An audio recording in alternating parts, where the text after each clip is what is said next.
Halo semua. Hari ini kita akan membahas mengenai strategi dakwah Sunan Bonang dalam menyebarkan agama Islam di Jawa. Sebelum kita membahas mengenai strategi dakwah Sunan Bonang, pertama-tama kita akan membahas tentang saluran penyebaran pengaruh agama Islam di Indonesia.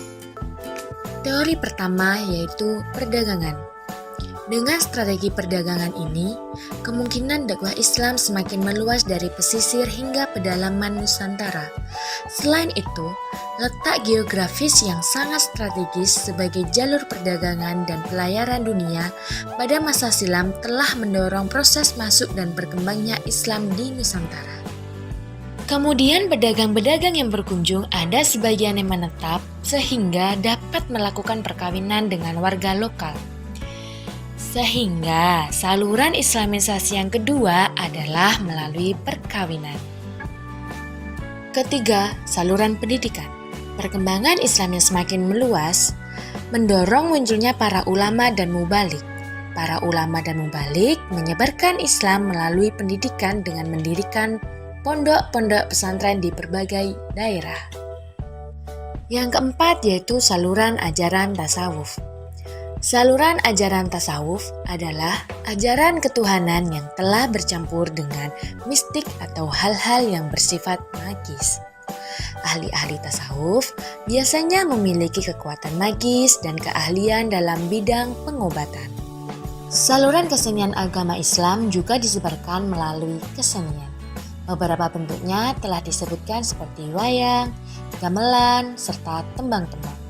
Kesenian yang telah berkembang sebelumnya tidak musnah, tetapi diperkaya dengan seni Islam yang dijadikan satu yang disebut sebagai alkulturasi. Seni sastra juga berkembang pesat pada masa Islam, seperti buku tentang tasawuf, hikayat, dan babat. Dakwah. Penyebaran Islam tidak dapat dilepaskan dari peranan para wali. Ada 9 wali yang menyebarkan agama Islam dengan cara berdakwah, yang dikenal sebagai sebutan Wali Songo. Mereka telah memiliki ilmu serta penghayatan yang tinggi terhadap Islam dengan ciri khas masing-masing dalam penyebarannya.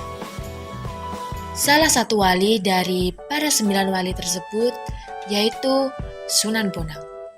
Berikut merupakan strategi dakwah Sunan Bonang dalam menyebarkan agama Islam di Jawa.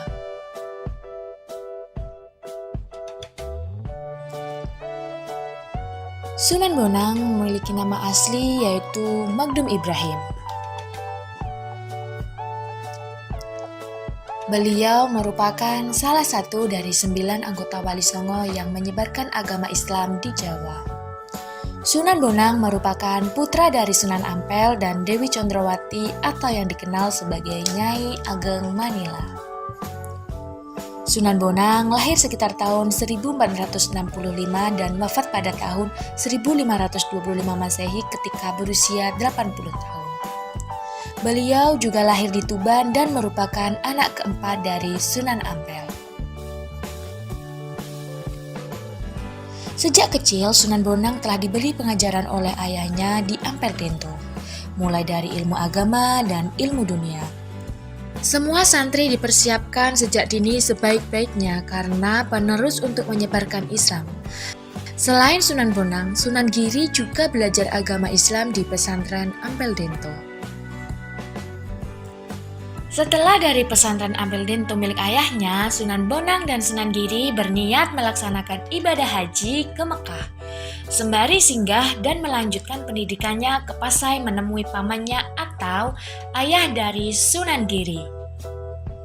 Beberapa lama kemudian, setelah dari tanah Pasai untuk mendapatkan pendidikan lanjut dan menunaikan ibadah haji, mereka berdua berpisah untuk menjalani kehidupan masing-masing.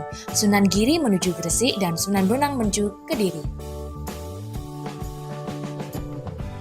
Medan dakwah pertama Sunan Bonang tidaklah mudah karena masih banyak yang menyembah berhala dan beragama Hindu-Buddha. Sunan Bonang akhirnya memenggal berhala-berhala tersebut. Dengan cara dakwah yang keras dan tegas yang dilakukan oleh Sunan Bonang, menyebabkan banyak sekali pertentangan yang dilakukan oleh masyarakat Kediri. Sunan Bonang kemudian ditugaskan untuk merawat makam Nyi Ageng Maloka di Bukit Rigol, Desa Bonang, Jawa Tengah. Di samping merawat, Sunan Bonang juga mendirikan pesantren. Dari situlah asal muasal Magdum Ibrahim disebut sebagai Sunan Bonang, yang artinya Sunan yang berdakwah di Desa Bonang. Sunan Bonang dikenal sering menggunakan metode pendekatan yang bersifat kultural.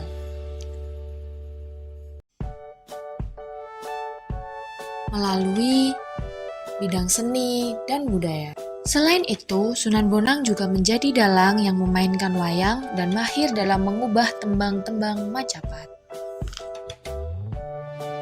Untuk menarik simpati rakyat, Sunan Bonang selalu berdakwah dengan kesenian, yakni diiringi gamelan berupa bonang. Bonang adalah sejenis kuningan yang ditonjolkan di bagian tengahnya. Suara yang dihasilkan sangat merdu sehingga banyak penduduk yang datang untuk mendengarkannya. Tidak sedikit dari penduduk yang ingin belajar membunyikan bonang, sekaligus melakukan tembang-tembang ciptaan Sunan Bonang. Sehingga apabila banyak penduduk yang bersimpati, maka tinggal menyusupkan ajaran Islam. Tembang Majapahit yang sangat terkenal di kalangan masyarakat pada saat itu yaitu Tombo Ati. Dan strategi inilah yang digunakan Sunan Bonang dalam menyebarkan agama Islam. Penyebaran agama pun menjadi sangat cepat dan luas di kalangan masyarakat. Itulah strategi dakwah Sunan Bonang dalam menyebarkan agama Islam. Terima kasih sudah menonton video ini. Sampai jumpa kembali.